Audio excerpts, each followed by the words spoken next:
ಪವಿತ್ರಗೆ ಬಳ್ಳಾರಿ ಜೈಲಿಗೆ ನಟ ದರ್ಶನ್ ಶಿಫ್ಟ್ ಆಗ್ತಾರಾ, ಉಳಿದ ಆರೋಪಿಗಳು ಬೇರೆ ಜೈಲಿಗೆ ಶಿಫ್ಟ್ ಆಗ್ತಾರಾ ಅನ್ನುವಂಥದ್ದು ಪ್ರಶ್ನೆ.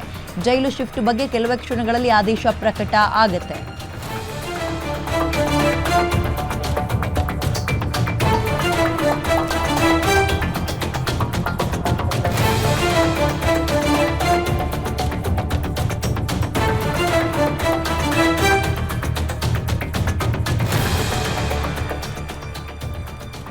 ಓಕೆ, ಇದೀಗ ದರ್ಶನ್ ಅವರು ಬಳ್ಳಾರಿ ಜೈಲಿಗೆ ಶಿಫ್ಟ್ ಆಗ್ತಾರಾ ಅನ್ನುವಂತಹ ಪ್ರಶ್ನೆಗೆ ಮತ್ತು ಕುತೂಹಲಕ್ಕೆ ಇನ್ನೇನು ಕೆಲವೇ ಕ್ಷಣಗಳಲ್ಲಿ ಉತ್ತರ ಸಿಗುತ್ತೆ.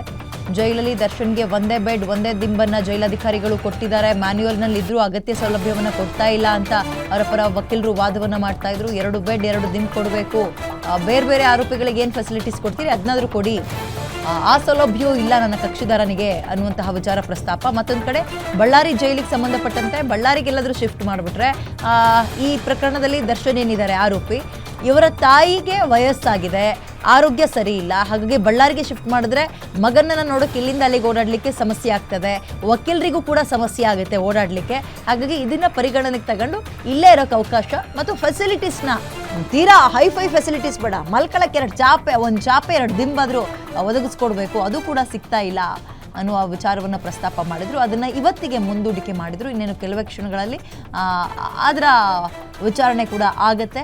ಏನು ಬಳ್ಳಾರಿ ಕಡೆಗೆ ಹೋಗ್ತಾರೆ ಅಥವಾ ಇಲ್ಲೇನಾ ಅನ್ನುವಂಥದ್ದು ಕುತೂಹಲ ಮೂಡಿಸ್ತಾ ಇದೆ. ಉತ್ತರ ಸಿಗತ್ತೆ. ಸಂಪರ್ಕಕ್ಕೆ ಅಗೇನ್ ನಮ್ಮ ಪ್ರತಿನಿಧಿ ಮಂಜುನಾಥ್ ಇದ್ದಾರೆ. ಮಂಜುನಾಥ, ಮೊನ್ನೆ ಈ ಪ್ರಕರಣವನ್ನ ಇವತ್ತಿಗೆ ಮುಂದೂಡಿಕೆ ಮಾಡಿದ್ರು, ಇವತ್ತು ಏನಾಗೋ ಸಾಧ್ಯತೆ ಇದೆ? ಆಮೇಲೆ ನಂಗೆ ಇನ್ನೊಂದು ಕುತೂಹಲ, ಬಳ್ಳಾರಿ ಜೈಲಿಗೆ ಬೇಡ ಬೇಡ ಅನ್ನೋದು ಕೇವಲ ದೂರ ಆಗುತ್ತೆ ಅನ್ನೋ ಕಾರಣಕ್ಕೆ ಮಾತ್ರನಾ ಅಥವಾ ಬೇರೆ ಏನಾದ್ರೂ ವಿಚಾರಗಳಿರುತ್ತಾ?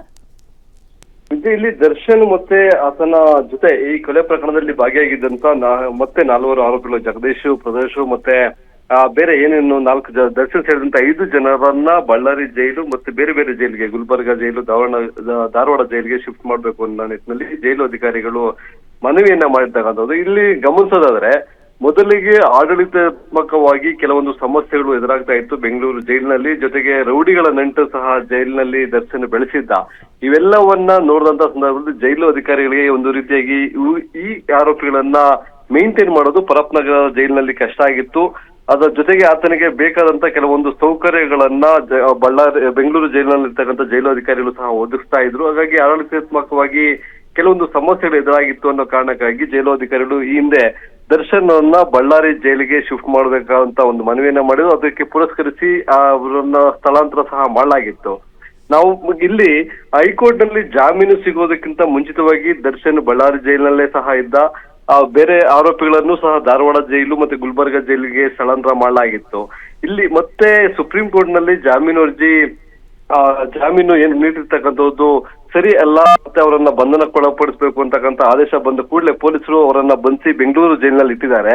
ಇಲ್ಲಿ ಪವಿತ್ರ ಗೌಡ ಮತ್ತೊಬ್ಬ ಆರೋಪಿಯನ್ನು ಹೊರತುಪಡಿಸಿ ಉಳಿದ ಎಲ್ಲ ಆರೋಪಿಗಳನ್ನ ಈ ಪ್ರಕರಣದಲ್ಲಿ ಬಂಧಿತರಾಗಿರ್ತಕ್ಕಂಥ ಒಟ್ಟು 17 ಜನರ ಆರೋಪಿಗಳ ಪೈಕಿ 2-3 ಬೆಂಗಳೂರು ಜೈಲಿನಲ್ಲಿ ಇಟ್ಟೋದಾಗಿ, ಇನ್ನು ಉಳಿದಂತ ಆರೋಪಿಗಳನ್ನ ರಾಜ್ಯದ ವಿವಿಧ ಜೈಲುಗಳಿಗೆ ಶಿಫ್ಟ್ ಮಾಡಬೇಕು ಅಂತಕ್ಕಂಥ ಒಂದು ಮನವಿಯನ್ನ ಮಾಡಿದ್ದಾರೆ. ಇವತ್ತು ದರ್ಶನ್, ಜಗದೀಶು, ಪ್ರದೇಶ್ ಸೇರಿದಂತೆ 5 ಆರೋಪಿಗಳ ಜೈಲ್ ಶಿಫ್ಟ್ ಸಂಬಂಧಪಟ್ಟಾಗೆ ಒಂದು ಅರ್ಜಿ ವಿಚಾರಣೆಯನ್ನ ಇನ್ನೇನು ಕೆಲವೇ ನಿಮಿಷಗಳಲ್ಲಿ ನ್ಯಾಯಾಧೀಶರು ಕೈಗೆತ್ತಿಕೊಳ್ತಾರೆ.